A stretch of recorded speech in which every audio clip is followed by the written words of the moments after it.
एक गांव में एक बूढ़ा अपने परिवार के साथ रहता था। उसके परिवार में उसकी पत्नी और उसके जवान बेटा बहू रहते थे। चारों हंसी खुशी से रहते थे। फागुन मास में बहू का भाई बहू से मिलने आया और चैत्र मास में बहन को मायके आने का आमंत्रण दे गया।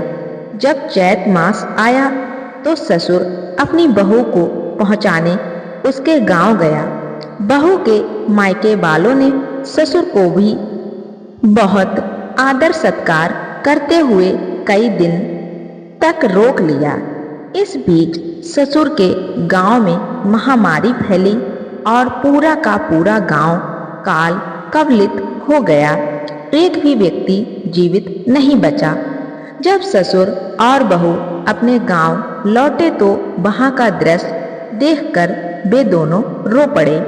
ससुर अपनी पत्नी गंवा बैठा था और बहू ने अपना पति खो दिया था। जैसे तैसे अपने मन को ढांढस बांधा कर दोनों जीवन यापन करने लगे। बहू, मैं तो ठहरा बूढ़ा इंसान, तुमसे पहले मैं इस दुनिया से चला जाऊंगा, फिर तुम अकेली कैसे जीवन चलाओगी। अतः अच्छा यही होगा कि तुम किसी के साथ दूसरा विवाह कर लो और अपना घर बसाकर एक सुरक्षित जीवन जियो।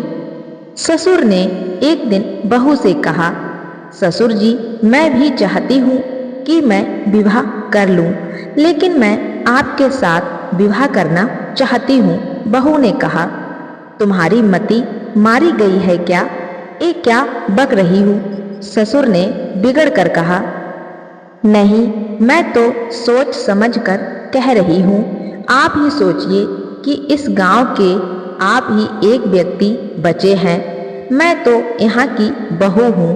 आपके वंश से यह गांव फिर से बच सकता है और बहू होने के कारण मेरा भी यही दायित्व है कि मैं अपने पति और ससुर के गांव को फिर से बसाऊं।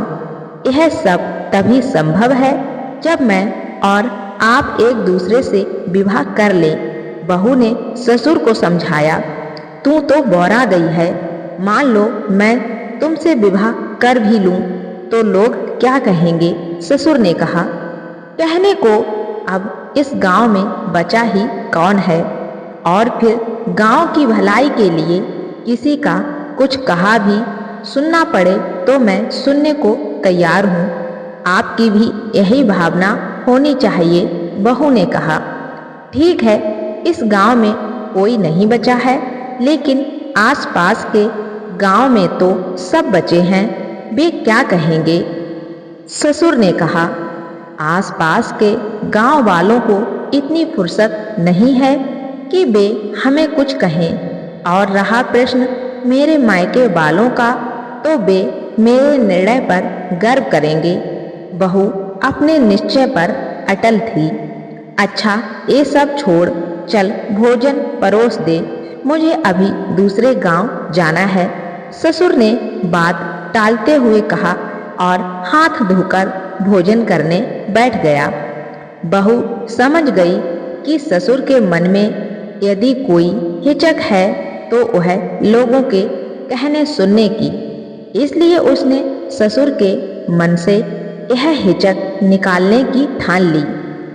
एक दिन जब ससुर दूसरे गांव जाने को तैयार हुए तो बहू ने उसकी पीठ की ओर कोट पर अपने लहंगे का एक टल्ला टांक दिया। ससुर को पता ही नहीं चला। शाम को ससुर घर लौटा तो बहू ने देखा कि टल्ला उसकी पीठ पर टका हुआ है। आपको किसी ने कुछ कहा? बहू ने ससुर से पूछा। नहीं, आप पर कोई हंसा नहीं। आपको किसी ने ताना मारा? नहीं, लेकिन यह सब तुम क्यों पूछ रही हो? ससुर ने चकित होकर पूछा। तनिक अपना कोट उतारिए। ससुर ने कोट उतार दिया।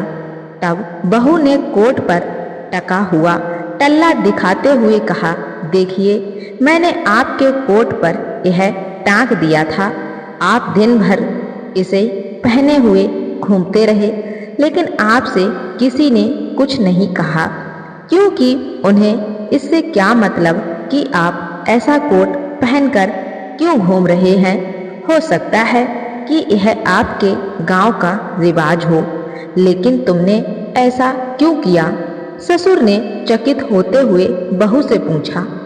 इसलिए कि आपके मन से यह हिचक निकल जाए कि आसपास के गांव वाले क्या कहेंगे।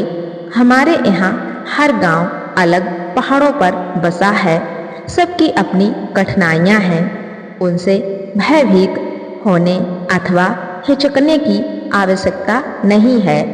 आप मुझसे विवाह कर लीजिए और इस गांव को फिर से बसाने का पुण्य कर्म कीजिए, बहू ने फिर से कहा।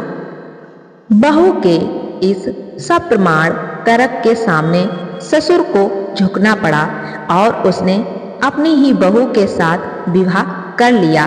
कुछ समय बाद उनकी संतानें हुईं, फिर संतानों की संतानें हुईं, फिर उन संतानों की संतानें होती गईं, फिर उन संतानों की संतानों की संतानों की संतानें होती गईं, और इस प्रकार कालांतर में वह उजड़ा हुआ सूना गांव बड़ा आबादी वाले गांव में बदल गया, जिसका आरंभ ससुर बहू के जोड़े से हुआ था।